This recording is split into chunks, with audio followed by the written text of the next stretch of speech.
အားလုံးပဲစိတ်နဲ့ကန်တာအေးချမ်းကြပါရဲ့လားခင်ဗျာဒီနေ့ကိုနဲ့ကတော့လူသားတွေအတွက်လက်ရှိအချိန်ထိမရှိမဖြစ်အသုံးပြုနေရတဲ့လျှက်စစ်နဲ့အခြားလူသားအကျိုးပြုပစ္စည်းတော်တော်များများကိုဖန်တီးခဲ့ပြီးတော့ရှစ်နှစ်တရာလောက်အထိကိုခေရှိပြီးတဲ့အတွေးခေါ်ညင်ကြောင့်တိတ်မှတ်ပညာရှင်အယူတယောက်လို့သမုတ်ခံခဲ့ရပြီးတော့စင်ရည်ထီးကျန်စွာဘဝနောက်ဆုံးအချိန်တွေကိုနေထိုင်သွားခဲ့ရတဲ့ပုံကိုယ်တူဖြစ်တဲ့တိတ်ပတ်ပညာရှင်ကြီးရဲ့အကြောင်းကိုအနည်းငယ်စူးစမ်းကြည့်အောင်ပါက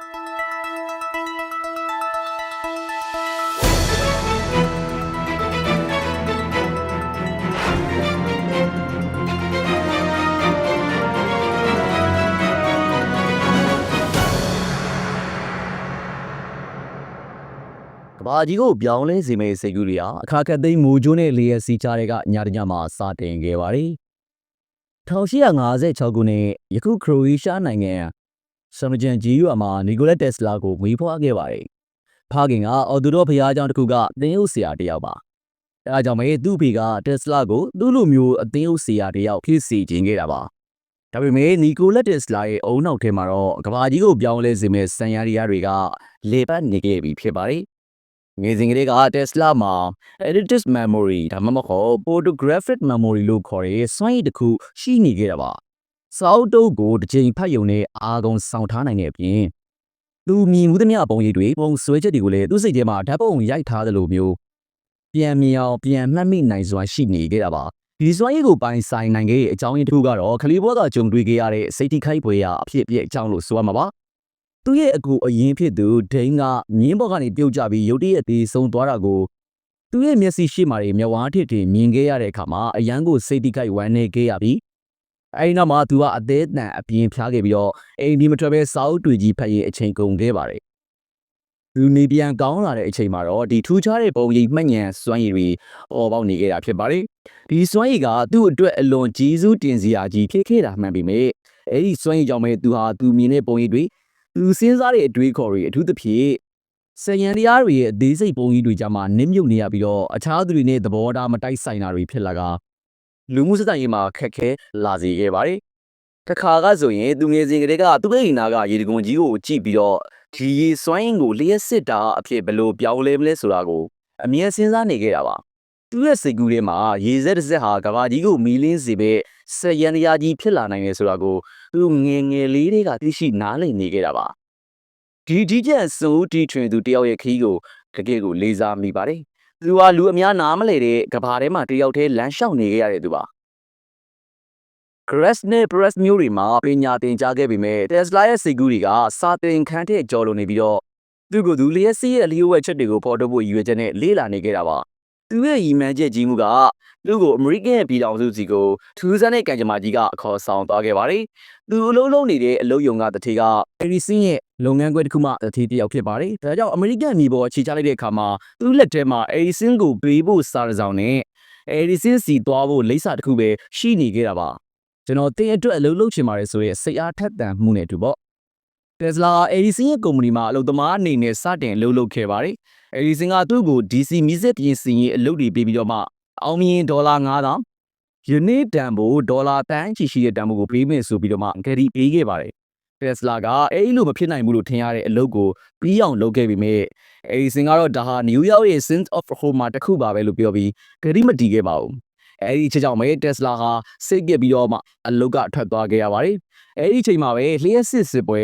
What of Car စတင်ခဲ့တာဖြစ်ပါတယ်။အဲဒီစင်က DC လို့ခေါ်တဲ့ Direct Current လျှက်စစ်ကိုသက်ဝင်ယုံကြည်ပါတယ်။ Tesla က AC Alternating Current လျှက်စစ်ရဲ့မရပ်တန့်နိုင်တဲ့စွမ်းအားကိုမြင်ပါတယ်။ AC စနစ်ရဲ့အားသာချက်ကတအားပြန်လေဖြန့်ဖြူးရမှာပုံမထီရောက်ပြီးတော့ဝေးလံတဲ့နေရာတွေစီကိုလျှက်စစ်တအားပို့လွှတ်နိုင်တာပါ။ Tesla ရဲ့ AC စနစ်ဟာနောက်ဆုံးမှအောင်မြင်သွားခဲ့ပါတယ်။ဒီအောင်မြင်မှုကလူသားတို့တရက်လုံးအတွက်ကြီးစုတည်စရာကြီးဖြစ်ခဲ့တာပါ။ဒါပေမဲ့သူ့အတွက်ကတော့ဒီအောင်မြင်မှုကသူ့ကိုချမ်းသာကြွယ်ဝတဲ့သူမဖြစ်စေခဲ့ပါဘူး။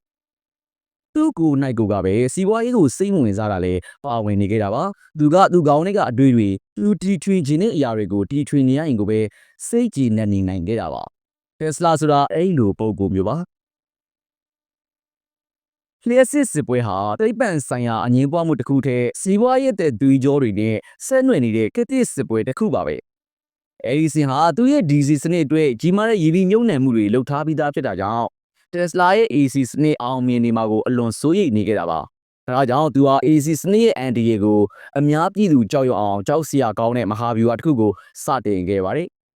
။အမေရိကန်နိုင်ငံအနေနဲ့နိုင်ငံရာရေတံခွန်ကြီးကနေရေအားလျှပ်စစ်ထုတ်ယူရေးစီမံကိန်းကနေစတင်တာပါ။စီစီရွေးချယ်ရေးကော်မတီအနေနဲ့ဘယ်သူနီလန်ကအကောင်းဆုံးဖြစ်မလဲဆိုတာကိုဆုံးဖြတ်ရခက်နေခဲ့ကြတာပါ။အဲဒီစင်ရဲ့လက်အောက်ငယ်သားတွေဟာလူအများရှိမှခွေးကြောင်မြင်းစတဲ့တိရစ္ဆာန်တွေအပြင်စင်အထိအပါအဝင်တိရစ္ဆာန်များစွာကို AC ဓာတ်သုံးပြီးတော့မှလျှပ်စစ်ဓာတ်လိုက်စေခဲ့ပါတယ်။ဒီလုံရဲ့အထင်ကရဖြစ်ရပ်ကတော့1890ခုနှစ်မှာ Topsy ဆိုတဲ့စင်မာကြီးကို AC ဓာတ်သုံးပြီးတော့မှတပ်ပစ်ခဲ့တာပါ။အဲဒီစင်ရဲ့ကုမ္ပဏီကဒီဖြစ်ရပ်ကိုရိုက်ကူးပြီးတော့ Autocaratin and Elephant ဆိုတဲ့ခေါင်းစဉ်နဲ့ပြသခဲ့ပါတယ်။ရည်ရွယ်ချက်က AC စနစ်ဟာတေးစေနိုင်လောက်တဲ့အထိအန်ဒီရဲ့များကြောင်းအများပြည်သူကိုပြသထင်ရစေလိုခြင်းဖြစ်ပါတယ်။အဲဒီစင်ဟာ AC ဓာတ်ကိုတေးစေနိုင်တဲ့ဓာတ်အားလို့အမည်တပ်ပြီးတော့မှသတင်းစာတွေမှာစောင်းပါးတွေမှာရေးခိုင်းပါတယ်။သူရဲ့ DC စနစ်ကတော့လုံခြုံတဲ့ဓာတ်အားဆိုပြီးတော့မှကြော်ညာခဲ့ပါတယ်။ဒီနေရာမှာအဲဒီစင်ရဲ့မဟာဗျူဟာကပုံမိုဆိုးရွားလာခဲ့ပါတယ်။နယူးယောက်ပြည်နယ်ကတေးရန်ပေးဖို့လူတက်နီးအသည့်တီထွင်ရမှာအဲဒီစင်က AC စနစ်ကိုအသုံးပြုဖို့တိုက်တွန်းအကြံပေးခဲ့တာပါ။ရည်ရွယ်ချက်က AC စနစ်ဟာတေးစေနိုင်တဲ့အန်ဒီရဲ့ရှိကြောင်းဥပဒေနဲ့တောင်အတိအမှတ်ပြုသွားအောင်လို့ပါ။ဒီလိုနဲ့ကမ္ဘာပထမဆုံးလျှပ်စစ်ထိုင်ကုန်ဟာ Tesla ရဲ့ AC မီးစက်ကိုအသုံးပြုပြီး1890ခုနှစ်မှာစတင်အသုံးပြုခဲ့ပါတယ်။ Tesla ဟာအဲဒီစင်ရဲ့ဆွဆွဲချက်တွေကိုလက်ပံမကျအရှုံးပေးပဲနဲ့သိပ္ပံနည်းကျတသိပြနိုင်တဲ့နည်းလမ်းတွေကိုရှာဖွေခဲ့ပါတယ်။ Tesla ဟာသူ့ရဲ့ AC စနစ်ရဲ့လုံခြုံမှုကိုတသိပြဖို့လူများရှိမှအန်ဒီရဲ့ရှိလာတဲ့ပြပွဲတွေလုပ်ခဲ့ပါတယ်။သူဟာကျိုးမဲ့ဖြန့်ချီထားတဲ့မြင်မာတဲ့ AC ဘိုအားကိုသူ့ကိုယ်ခန္ဓာကနေဖြတ်စည်းစေပြီးတော့သူ့လက်ထဲကမီးလုံးတွေကိုမီးထွန်းလင်းစေခဲ့တာပါ။သူဟာမီးပွားတွေအလင်းထဲတွေကြားမှာအေးဆေးဆေးရပ်နေနိုင်ခဲ့ပါတယ်။ဒီပြပွဲက AC စနစ်ဟာစနစ်တကျအသုံးပြုရင်ဘေးကင်းပြီးတော့အံ့ဖွယ်အလွန်ကောင်းကြောင်းသက်သေထူလိုက်တယ်လို့ပါပဲ။ Tesla က AC ရဲ့ချိန်နှုန်း frequency ကိုဥပမာပြပြီးတော့မှရှင်းပြခဲ့ပါတယ်။ရေကန်လေးကိုခဏခဏလက်နဲ့စက်တိုက်ထိုးချလိုက်ရင်ရေစက်လေးတွေပဲခုန်တက်ပြီးတော့မှတင်းလက်ကိုထိခိုက်မှာမဟုတ်တယ်လို့ပဲရေထဲကိုတစ်ချက်တည်းအားရပါရထိုးချလိုက်မှသာအားပြင်းပြင်းနဲ့ရိုက်ခတ်မှုဖြစ်တယ်။ AC ဟာအဲ့လိုမြင်မြန်လှုပ်ရှားနေတဲ့ရေစက်လေးတွေလိုပဲလို့ရှင်းပြခဲ့ပါတယ်။ဒါကြောင့်ပဲနောက်ဆုံးမှာနိုင်ငံရာရေလျှက်စစ်စီမံကိန်းမှာ Tesla ရဲ့ AC နီလန်းကိုရွေးချယ်ခဲ့တာကြောင့် Tesla အောင်မြင်မှုရခဲ့တယ်လို့ဆိုရမှာပါ။ လျှက်စစ်စစ်ပွဲရဲ့ပြင်းထန်နေတဲ့ကာလအတွင်း1895ခုနှစ်မတ်လနယူးယောက်မြို့က Tesla ရဲ့ဓာတ်ခွဲခန်းဟာမီးလောင်မှုဖြစ်ပွားခဲ့ပါတယ်။ဒီမီးလောင်မှုဟာအလွန်ပြင်းထန်ခဲ့ပြီးတော့အဆောက်အုံတစ်ခုလုံးနီးပါးပျက်စီးဆုံးရှုံးခဲ့တာပါ။ဒီမီးလောင်မှုဟာမတော်တဆဖြစ်တာလား။ဒါမှမဟုတ်အဲဒီစင်ရဲ့ DC စနစ်ကိုကာကွယ်ခြင်းတဲ့သူတွေရဲ့ရန်သူ project တစ်ခုလား။ဒါမှမဟုတ် Tesla ရဲ့အန်ဒီရဲ့များတဲ့စမ်းသပ်မှုတွေကြောင့်မတော်တဆဖြစ်သွားတာလား။ဒီမေးခွန်းတွေရဲ့အဖြေကိုယနေ့ထိတိတိကျကျဘယ်သူမှမသိရသေးပါဘူး။ဒါပေမဲ့ဆုံးရှုံးမှုရဲ့ပမာဏကတော့အေယာမာကြီးပါပဲ။ Tesla ရဲ့နှစ်ပေါင်းများစွာသုတေသနပြုချက်တွေရှာဖွေတွေ့ရှိချက်တွေပုံချမ်းတွေတွဲချက်မှုတွေအားလုံးဒီပါမီးထဲမှာပါသွားခဲ့တာပါ။သူရဲ့ photographic memory ရှိပေမဲ့ဒီစာရွက်စာတမ်းတွေမရှိတော့တာဟာသူ့အတွက်များစွာနစ်နာခဲ့ရပါတယ်။သူတိစောက်ထားတဲ့စမ်းသပ်ကိရိယာတွေ prototype တီထွင်မှုတွေအများပြားပျက်စီးဆုံးရှုံးခဲ့ရတာပါ။လက်ရှိတီထွင်ဆဲ project တွေဖြစ်တဲ့အထူးသဖြင့်ကျိုးမဲ့ဆက်သွယ်ရေးနဲ့ radio ဆိုင်ရာစမ်းသပ်မှုတွေဟာအကြီးအကျယ်နောက်ဆုတ်သွားခဲ့ရတာပါ။ဒီဆုံးရှုံးမှုတွေကြောင့်နောက်ပိုင်းမှာသူ့ရဲ့ radio ဆိုင်ရာမူပိုင်ခွင့်တွေကိုအခြားသူတွေဥပမာမာကိုနီအပါအဝင်ကယူသွားနိုင်ခဲ့တဲ့အကြောင်းရင်းတစ်ခုလည်းဖြစ်နိုင်ပါတယ်။ Tesla ကဒီကဘေးကြီးကိုရင်ဆိုင်ရပြီးတဲ့နောက်စိတ်သက်မကြဘဲနဲ့ပြန်လည်တည်ဆောက်ခဲ့ပါတယ်။သူ့ရဲ့နာမည်ကျော် Tesla ခွိုင်ကိုဒီမီးလောင်မှုအပြီးမှာပုံမအာရုံစိုက်တည်တွင်ခဲ့တာဖြစ်ပြီးတော့သူ့ရဲ့ဂျိုးမဲ့စွာလွယ်ပြောင်းရေးအိမ်မက်ကြီးကလည်းအဲ့ဒီအချိန်ကလေးကစတင်လာခဲ့တာပါ။ဒါပေမဲ့မီးလောင်မှုဟာ Tesla ရဲ့သုတေသနခီးကိုနှစ်ချီပြီးတော့မှနောက်ကျစေခဲ့တယ်လို့သူ့ရဲ့စိတ်ကူးယဉ်တီထွင်မှုအများပြားကိုလည်းစာရွက်ပေါ်ကအိမ်မက်တွေဖြစ်နေပဲဆုံးရှုံးစေခဲ့ပါတယ်။သူ့ရဲ့ဓာတ်ခွဲခန်းတွေကမှတ်တမ်းတွေမီးလောင်သွားတဲ့အတွက်လူသားတွေဘလောက်တန်မိုးရှိရဲ့နည်းပညာကိုဆုံးရှုံးသွားရမလဲဆိုတာဘယ်သူမှမန်းစားလို့မရနိုင်ပါဘူး။ဒီဖြစ်ရဟာ Tesla ရဲ့ဘဝဇာတ်ကြောင်းတွေကဝမ်းနည်းစရာအခန်းတစ်ခန်းဖြစ်ပြီးတော့သူ့ရဲ့ကြီးမားလာတဲ့ဉာဏ်ပညာကိုလူသားတွေလက်လွတ်ဆုံးရှုံးလိုက်ရတဲ့သင်ခန်းစာတစ်ခုလည်းဖြစ်ခဲ့ပါတယ်။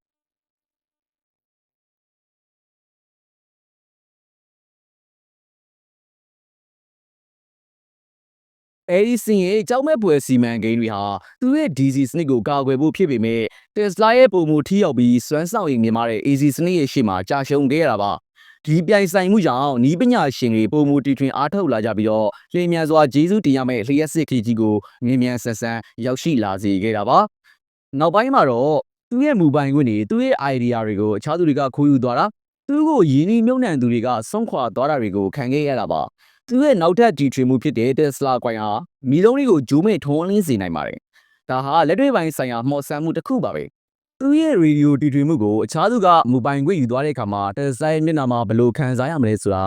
တွေးကြည့်နိုင်ပါတယ်။ဂျေဇုတင်ရမယ့်တီထွင်မှုတွေကိုခြံထားခဲ့ရတဲ့ဝမ်းနည်းစရာကိုစဉ်းစားမိပါပါ။ Tesla ရဲ့နောက်ဆုံးအိမ်မဲ့နောက်ဆုံးပန်းနိုင်ကြီးကကဘာကြီးကိုဂျိုးမဲ့လျှက်စစ်ဓာတ်အားပေးပို့နိုင်ဖို့ပါပဲ။ Water Clip Towerဒီစောင့်ကြီးဟာသူ့ရဲ့အိမ်မရဲ့သင်္ကေတကြီးပါပဲသူဟာဒီမျော်စင်ကြီးအတွက်သူ့ရဲ့ပိုင်ဆိုင်သမျှငွေကြီးအလုံးကိုထုတ်သုံးခဲ့ပါတယ်ဒါပေမဲ့ငွေကြီးအခက်ခဲရင်းနှီးမြှုပ်နှံသူတွေရဲ့ယုံကြည်မှုပြပြမှုတွေကြောင့်ဒီစီမံကိန်းကြီးပြတ်သွားခဲ့ရတာပါရလကယူလဲသွားတဲ့အိမ်မက်ကြီးပါပဲအဲ့ဒီချိန်ကစပြီး Tesla ရဲ့ဘောဟာတဖြည်းဖြည်းမှောင်လာခဲ့ပါတယ်သူဟာနယူးယောက်ကဟိုတယ်တစ်ခုရဲ့အခန်းငယ်လေးထဲမှာအထီးကျန်ဘဝနဲ့နေထိုင်ခဲ့ရပါတယ်သူရဲ့နောက်ဆုံးနှစ်တွေမှာသူဟာခိုစိမ့်ငှက်ကလေးတွေကိုဘီယူဆိုင်ကျွေးမွေးနေပဲအချိန်ကုန်ခဲ့ရတာပါသူဟာဒီငှက်ကလေးတွေကိုကျွေးမွေးနေပဲသူရဲ့မပြေဆုံးတဲ့အိမ်မက်တွေကြောင့်စဉ်းစားနေခဲ့ပါတယ်1943ခုနှစ်ဇန်နဝါရီလ9ရက်နေ့ကမ္ဘာအကြီးကျယ်ဆုံးစိတ်ကူးယဉ်ပညာရှင်တူစင်ရဲနွမ်းပါးစွာနဲ့အထီးကျန်စွာကွယ်လွန်သွားခဲ့ပါတယ်သူသေဆုံးချိန်မှာသူ့စီမှာသူ့ကိုယ်ပိုင်တီထွင်မှုတွေကနေရခဲ့တဲ့ကြွယ်ဝချမ်းသာမှုဆိုတာမရှိခဲ့ပါဘူးသူရဲ့သိပ္ပံဆိုင်ရာမှတ်တမ်းတွေစောင်းပါအများစုကို FBI ကသိမ်းယူသွားခဲ့ကြပါတယ်။သူဒီဆုံးချိန်မှာလူသားတွေအတွက်အကျိုးပြုပစ္စည်းတော်တော်များများကိုတီထွင်ဖန်တီးခဲ့တဲ့သိပ္ပံပညာရှင်ကြီးဟာဘာပိုင်ဆိုင်မှုမှမရှိဘဲစင်းရဲနွမ်းပါးစွာနဲ့ကွယ်လွန်သွားခဲ့ရတာဖြစ်ပါတယ်။ဒါကဘလောက်တောင်ဝမ်းနည်းစိတ်မကောင်းစရာနှမျောစရာကောင်းတဲ့အဆုံးသတ်ပါလေဗျာ။ဒါပေမဲ့လူသားတို့အတွက်ကဘာကြီးအတွက်သူပေးခဲ့တဲ့အမွေနှစ်ကတော့ထာဝရရှင်သန်နေသေးပါပဲ။လက်ရှိမျက်မှောက်ကာလထိတိုင်ရောနောက်အနာဂတ်ထိပါသူတီထွင်ခဲ့တာတွေကအသုံးဝင်အကျိုးရှိနေစေအကျိုးရှိနေအောင်ပါသူ့နာမည်ကိုတည်ဆောင်လာတဲ့ Tesla Motor ကားတွေသူစတင်ခဲ့တဲ့ဂျိုးမဲ့စွမ်းရည်နည်းပညာတွေသူရဲ့ရှေ့မြင်ဉာဏ်ကြီးမှမှုကယနေ့ခေတ်ကိုရောက်ရှိနေသေးပါပဲယနေ့ထိရှင်းတန်းသေးပါသင်ရင်ကိုအလင်းပေးနေတဲ့မီလုံးတိုင်းသင်လက်ထက်ကစမတ်ဖုန်းတိုင်းလမ်းပေါ်ကလျှက်စစ်ကားတိုင်းမှာ Tesla ရဲ့ရှေ့မြင်ဉာဏ်ကြီးမှမှုရဲ့အရေးအယောင်ကိုမြင်တွေ့နေရသေးပါပဲသူဟာသူ့ကိုယ်သူမကာကွယ်နိုင်ခဲ့ပေမဲ့သူရဲ့ဒီထွေမှုတွေကလူသားတို့တရက်လုံးကိုကာကွယ်ပေးနေစေပါဂျေဇုတင်စရာလေးစားစရာကောင်းတဲ့နီကိုလက်တက်စလာဖြစ်ပါတယ်။ကွန်မန့်မှာဝင်ရောက်ဆွေးနွေးပေးသွားကြပါဦး။ဒီဗီဒီယိုကိုချမ်းတဲ့တဲ့ဆိုရင် like လုပ်ပြီးနောက်ထပ်စိတ်ဝင်စားစရာသမိုင်းကြောင်းတွေသိပ္ပံနည်းပညာအကြောင်းအရာတွေနဲ့ရှေးအောင်ယဉ်ကျေးမှုနဲ့သုတေသနရှာဖွေတွေ့ရှိမှုတွေကိုသိရဖို့အတွက်ကျွန်တော်ရဲ့ channel ကို subscribe လုပ်ထားဖို့ဦးရတယ်ခင်ဗျာ။အစိုးရကြည့်ရှုပေးခဲ့တဲ့တယောက်ချင်းစီကိုအထူးကျေးဇူးတင်ပါတယ်။နောက်ထပ်ဗီဒီယိုမှာပြန်လည်တွေ့ဆုံပါမယ်။အားလုံးပဲတာယာလှပတဲ့နေ့လေးဖြစ်ပါစေခင်ဗျာ။